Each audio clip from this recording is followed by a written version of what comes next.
If you've watched my channel for a while, you know I'm highly skeptical of the claim you'll often hear. Hate crimes are on the rise in Trump's America. And you should be too, for several reasons. There are no reliable data to support that claim. By law, the FBI compiles hate crime statistics, but as you can imagine, compiling data on a national scale is no easy process, and so those reports have a time lag. The most current data are from 2015, well before Trump's rise.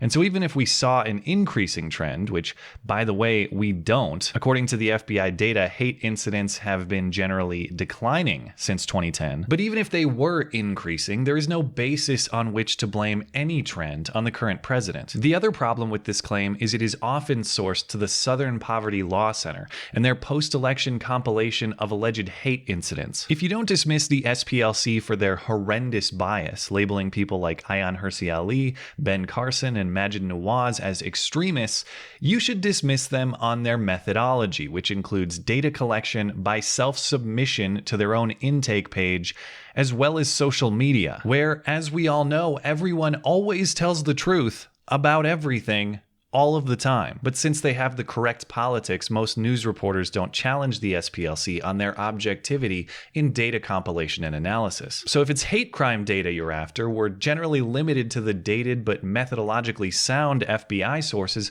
or the SPLC's book of B-list fairy tales that wouldn't pass the believability standards of the Brothers Grimm. That is until the hero that nobody wanted and nobody asked for entered the scene this week. Buzzfeed, with its report on the surge of hate speech and violence on college campuses this year. Yes, Buzzfeed, the website that hired a fake news expert to be its media editor right before publishing some of the fakest news of the year, the salacious and unverified dossier about Trump's alleged golden shower party at a Moscow hotel. To which Trump famously responded, Buzzfeed, which is a failing pile of garbage. Fact check. True. And I don't say that just to be snarky, it is actually true. Buzzfeed missed its 2015 revenue projection by $80 million, then cut its 2016 revenue projection in half in response, then took a $200 million investment from NBC Universal just to keep its value flat through the year. They even made their own failing pile of garbage store to try to cash in on Trump ripping them. To be fair, they say they gave the proceeds to a journalism charity. But if you're selling what is supposed to be ironic merchandise about your failing business, to bail out your failing business either directly or indirectly, that merchandise isn't ironic and you are actually the joke. So maybe they hired that fake news expert not to fight fake news, but to perfect it. In any case, because of BuzzFeed's casual relationship with the truth and cozy relationship with sensationalism, someone's got to take a critical look at this report. So it might as well be me. Let's take a look at their methodology first. BuzzFeed says it's working with ProPublica's Documenting Hate project, which has record of some 400 alleged hate incidents. ProPublica works with such reputable organizations as the New York Times opinion section, The Root, HuffPost, The Guardian, and others, including BuzzFeed itself. As one commenter noted, BuzzFeed used reports from the Documenting Hate project, which used reports from BuzzFeed News. Seems legit, but I won't spend more time shooting the messenger, even if this collection of messengers needs a mercy bullet more than Old Yeller. Let's take a look at the actual message. BuzzFeed claims to have compiled 154 total incidents of hate at more than 120 college campuses across the country, which they refer to as a surge and a flood and a spree and increasing, even though there's no demonstration of that trend. Let's assume for a moment that the cases they're referencing are in fact legitimate cases of hate. Spoiler alert, they're not. But even if they were, we have no basis for comparison to say this is a rise. If you ask me, if I don't know how many of these incidents are normal, to have only 154 happen out of some 20 million college students on some 1,400 campuses in America, that doesn't sound like a surge. That sounds like a non-issue. Even if these are incidents of crime, and almost none of them are, they'd be incredibly rare crime. You'll also notice that BuzzFeed doesn't give us a list of these 154 incidents to review independently. They just tell us that they have 154 and describe about 20 of them in the body of their article. And they don't even do you the courtesy of embedding links to the stories they're describing. So it's either believe them or do all of the work yourself. And believing BuzzFeed never has and never will be a viable option. So after losing a couple hours of my life independently looking up the 20 or so stories they describe, I could report they range in credibility from total fabrications to actual things that happened, but that BuzzFeed omits key context in reporting. I'll spare you going through all 20 of their cases because many of them simply aren't interesting or entertaining, but I have compiled an itemized list for you to view using the link in the description because unlike BuzzFeed, I'll enable you to check my work. Let's take a look at some of the highlight cases in order of credibility from total crap to only partial crap. Some of BuzzFeed's stories are demonstrably not hate incidents and didn't happen as described,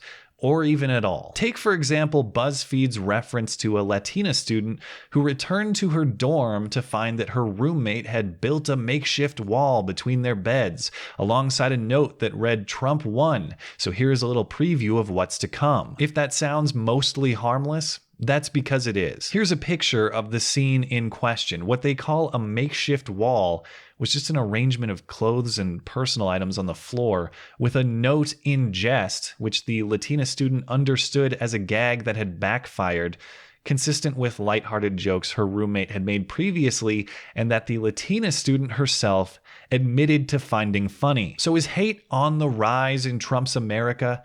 Or is that just humorlessness? BuzzFeed also makes reference to 3 alleged hijab pullings, which, considering how frequently these claims turn out to be false, we could just dismiss immediately. But let's give an undeserved benefit of the doubt and find the actual incidents they're talking about. Writes BuzzFeed, at San Jose State, San Diego State, and the University of Kentucky, Muslim students reported that they were accosted by men who pulled off their hijabs. I searched far and wide to find what they're talking about at Kentucky. All I did find was one mention of merely an allegation without any follow-up. At San Diego State, the alleged victim was unwilling to speak with police and no longer wanted to pursue the matter criminally, which I take as an admission that it didn't happen. And at San Jose State, we're supposed to believe it was another one of these professionally trained ninja hijab pullers who operates in the light of day and is plainly seen, but still somehow can't be caught. That's when the attacker came behind me, grabbed the back of my scarf, pulled me down, and as he did, my scarf is tied around my neck, so when he did, it choked me. She says she fell to her knees, turned back, and saw a fair-skinned man running away. He was wearing khakis and a hoodie, but she says she didn't see his face. It's hard to know for sure what motivated this person. They left the scene and haven't been found, but the timing is hard to believe is coincidental. Yeah, isn't it weird that the attacker is never caught? And isn't it weird that these incidents happen at the height of your political derangement, when you need victimization the most? BuzzFeed also references a Baylor student who claims to have been pushed to the ground by a white student who said no N-words allowed on the sidewalk. On my way to class, this guy went out of his way to bump into me and sort of shoved me off the sidewalk. He said, "No niggers allowed on the sidewalk." And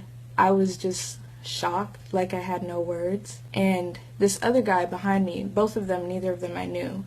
And the other one said, "Dude, like, what are you doing? Like, that's not cool." And the guy said, "Dude, like, what?" And he was like, "I'm just trying to make America great again." It should be noted she and her friend posted that clip to social media before even going to campus security. And even though she claims there were witnesses and that a good Samaritan intervened, and even though Baylor has 1,000 cameras on campus that monitor public spaces, this culprit was also a ninja who was never found, and Baylor University police suspended the investigation. Per BuzzFeed, however, the lack of substantiation didn't dissuade hundreds of campus virtue signalers from walking the alleged victim to class a few days later. BuzzFeed also references a recent event at American University where somebody posted Confederate flag flyers affixed with cotton balls across campus. These flyers read, "Huzzah for Dixie," and "I wish I was in the land of the Confederacy," which are quotes from the unofficial anthem of the Confederacy. Security footage shows the suspect of this horrendous flyering incident meandering campus, and Buzzfeed notes the posting of these flyers happened the same night that a black professor introduced the school's new anti-racist research and policy center. But as of yet, there's no reason beyond circumstance to suppose these are related events. But even if they are, flyers posted on bulletin boards merely appreciating the Confederate flag and the Confederate anthem are now hate incidents to be investigated? So what does BuzzFeed have that's actually legit? Stuff that actually happened or isn't grotesquely misreported? Well, there were actual KKK recruitment posters placed on the campus of Clemson. At least an apparent member admits to distributing the literature in the area, which to me is still a non-issue because there's no crime being committed and Clemson is a public university. But it is a thing that verifiably happened and that BuzzFeed reported accurately. According to multiple witnesses at the University of Colorado, a guy did actually barge into a Latina professor's classroom and shout, "Shut up, go back to Mexico." But again, to me, that sounds more like an incident of bad manners than an incident of crime. A cop at the University of Virginia did in fact have to resign after admitting to shouting, "Make America Great Again" to students over a loudspeaker. If that's a hate incident, I think every day in half the country is a hate incident. I can sense you getting annoyed and wondering, aren't there any actual cases of violence or destruction? Isn't that really what we should be concerned with? Sort of. BuzzFeed reports at Cornell, a group of white students jumped a black student and one of them called him an N-word, with one arrest. What BuzzFeed calls a group is actually two guys who were recorded in a conversation that allegedly preceded the fight. One guy calls another a sand N-word, but in fairness, he also calls him a great guy too. You might be a senator, you're black. You know, oh, N-word. All right, cool. You're chill, dude. You're chill. Great guy. Great guy. You're a great guy. Yo, I am. You're a great guy. I leave it to you to decide if that sounds like a hate motive or an alcohol motive. And I'll also note, this was a fight that resulted in no significant injuries, according to police. Ultimately, the only significant case of violence or destruction that BuzzFeed reports is what we already knew. Charlottesville, where alt-right demonstrators clashed with Antifa resistance, resulting in an unfortunate death. I don't dispute BuzzFeed characterizing that as a noteworthy example of campus hate. But the trouble is, when you lump events like Charlottesville in with somebody simply saying, "Make America Great Again" out loud, you both exaggerate what doesn't matter and devalue what does. The fact that effectively none of BuzzFeed's examples have been substantiated by police investigation should give them pause. It should make them cautious to report these events uncritically, but it doesn't. BuzzFeed's writers themselves acknowledge that perpetrators were caught in less than 5% of the cases they're referencing, and at least 3 investigations concluded the claims were false. And yet, even in that context, they don't require substantiation for the incidents on which they base the narrative they expect you to buy. The surge of campus hate. Worse still, even if we take these examples as true, BuzzFeed, you're asking us to care more about flyers with bad ideas or jokes between friends that are taken the wrong way than we do about documented, demonstrated, ongoing cases of direct incitement and actual violence from left-wing groups. If you care about hate-based violence, why don't you care about macing people for wearing the wrong hat, or smashing heads for going to see the wrong speaker, or professors who advocate this behavior as justified and good? A lot of people are under attack, and sometimes they need to be able to defend themselves. It's not, it's a privileged position to be able to say that you never have to defend yourself from these kinds of monsters. I know these incidents didn't happen on college campuses, but why do these hate databases always exclude events like the Chicago kidnapping? Fuck Donald Trump, nigga. Fuck white people, boy. Or the Milwaukee riots? And they beating up every white person. Man, no white person come down Sherman. He white. Beat his shit.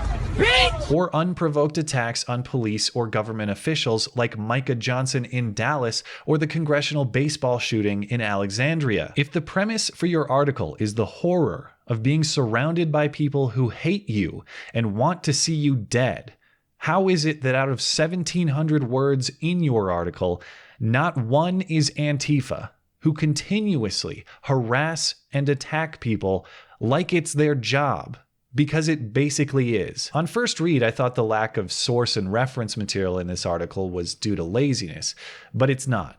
It's deliberate. Buzzfeed doesn't want you or I or anyone else verifying these claims. They aren't trying to be lazy. In fact, they're counting on us to be lazy, to take their claims at face value and circulate their report far and wide uncritically under the assumption that they did a good job with it and that their findings are true. But no matter what ideological perspective you come from, I don't think you can objectively reach their conclusion. They say these incidents are on the rise without providing a benchmark from which to judge a rise, and without serious effort to verify each individual event within this alleged trend. Plus, they deliberately exclude documented instances of campus hate and violence on the basis that those events don't fit the narrative they'd like you and I to perpetuate. No matter the perspective from which you come, I think we should all agree these are indeed the journalistic standards of a failing pile of garbage. Standards so bad, I would happily buy one of these Buzzfeed garbage cans into which to throw my daily trash